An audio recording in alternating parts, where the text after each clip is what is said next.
কালো সর্ষা দিয়ে যে কোনো জিনিস রান্না করলে তার কিন্তু একটা আলাদা রকমই স্বাদ এবং গন্ধ আসে।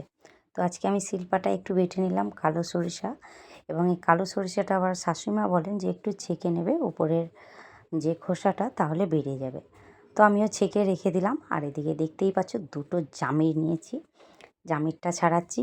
কি করব দেখাচ্ছি, তোমরা দেখতে থাকো পুরো ভিডিওটা। তো এই জামিরের পুরো খোসা ছাড়িয়ে একদম বীজ বের করে আমি রসগুলো বের করে নেবো। আর জামিরগুলো ছিল কিন্তু ভীষণ ভীষণ টক, একদম সাংঘাতিক টক ছিল। তো আমি দেখো দুটো জামিরের এই যে রসটা বের করে নিয়েছি, খোসাটা ফেলে দেবো। আর এদিকে মাছ নিয়ে এসে দেখো কত মাছ, বাপরে বাপ! এক তো বড় রুই মাছ, আবার এদিকে ছোটো মাছও নিয়ে এসছে। তো আমি কি করলাম, রুই মাছগুলো আজকে সেরমভাবে রান্না করব না, ছেলের জন্য 2-4 পিস ভাজা করব, আর বাকি মাছ সব রেখে দিলাম। আর এদিকে ছোটো মাছটা আমি ধুয়ে পরিষ্কার করে নিয়েছি, ছোটো মাছটা ভালো করে ভেজে নেব। এই মাছ দিয়েই করব ওই লেবু দিয়ে টক, ভীষণ একটা সুস্বাদু, দারুণ লাগে খেতে। মুখের স্বাদ বদল করতেও কিন্তু এরকমভাবে টক দিয়ে মাছ রান্না করলে খেতে কিন্তু দারুণ লাগে, মুখের স্বাদটাও ফিরে আসে। তো আমি ওই মাছ ভাজার তেলেই কিন্তু একটু সরষা আর লঙ্কা ফোড়ন দিয়েছি। অনেকেই বলে মাছের টকে নাকি পেঁয়াজ দেওয়া যায় না, বাট না গো, পেঁয়াজ দিয়ে করলেও কিন্তু মাছের টক খেতে কিন্তু দারুণ লাগে। তো আমি পেঁয়াজটা ভেজে জল আর একটু হলুদ আর লবণ দিয়ে ঝোলটাকে ফুটিয়ে নিলাম। ফোটানোর পর আমি যে কালো সরষাটা বেটে রেখেছিলাম, কালো সরিষাটা দিয়ে দিলাম।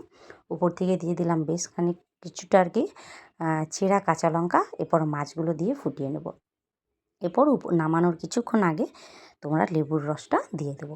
এইভাবে লেবুর রস বা তেঁতুলের টক দিয়েও কিন্তু এইভাবেই মাছের টক করা হয়, খেতে কিন্তু ভালো লাগে। আমি যেহেতু হাতের কাছে লেবু পেয়েছিলাম, একজন দিয়ে গিয়েছিল, তো আর ছোটো মাছও এনেছিল, আমি ওই জন্য এরকমভাবেই মাছের টকটা করে নিলাম। খেতে কিন্তু দারুণ লাগে, বললাম না এই এক পদ দিয়েই রান্না হয়ে যাবে। বাট আর তা হবে না, আবার নিয়ে এসছে চিকেন, আজকে চিকেনও রান্না করব। দেখো মাছের ঝোলটা একটু ফুটে উঠলে, একদমই যখন ঝোলটা কমে আসবে তখন কিন্তু নামিয়ে নেবো। আর তোমরা এক্ষেত্রে কেউ যদি বেশি ঝোল পছন্দ করো, সেক্ষেত্রে যে যার প্রয়োজন মতো ঝোল বানিয়ে নেবো। এটা কিন্তু ঝোল ঝোলও খেতে ভালো লাগে। আমি কিন্তু খুব একটা বেশি ঝোল আমি রাখবো না। আমাদের বাড়িতে আবার খুব একটা ঝোল কেউ পছন্দ করে না, মাখো মাখোটাই পছন্দ করে। তারপর রান্না করে নেব চিকেন। তার সাথে আরও অনেক কিছু রান্না করেছি, দেখাচ্ছি। সেগুলো আর তোমাদের পুরো দেখানো হয় না। দেখো আলু আর কাঁচকলা দিয়ে তরকারি করেছিলাম, আর এদিকে আলু আর করলা ভাজা করেছিলাম। আর ছেলের জন্য তো মাছ ভাজা তো আছেই, মাছ না ভাজলে ছেলে এই মাছের টক খাবে না। 2-4টা ছোটো মাছও ভাজা রেখেছি যদি খায়। আর এদিকে ডাল, আমার বাড়িতে ডাল আবার প্রতিদিনই হবে, ডালও করেছি। ডালটা একটু আগেই করেছিলাম, সকালে সবাই একটু টিফিনেও খেয়েছি, আর কিছুটা ডাল রয়ে গেছে দুপুরের জন্য। আর এইদিকে করেছি চিকেন। আজকে এত সব মাছ মাংস আজকে সবই রান্না হয়েছে। তো চলো, সবাই ভালো থেকো, সুস্থ থেকো। পরে কোনো ভিডিওতে আবার দেখা হচ্ছে। যেহেতু আজকে ডালও হয়েছে আর কি, ওই জন্য খুব একটা চিকেনও ঝোল আমি রাখিনি, মাখো মাখো চিকেনটাও করেছি। তো বাই বাই, পরের কোনো ভিডিওতে আবার দেখা হচ্ছে।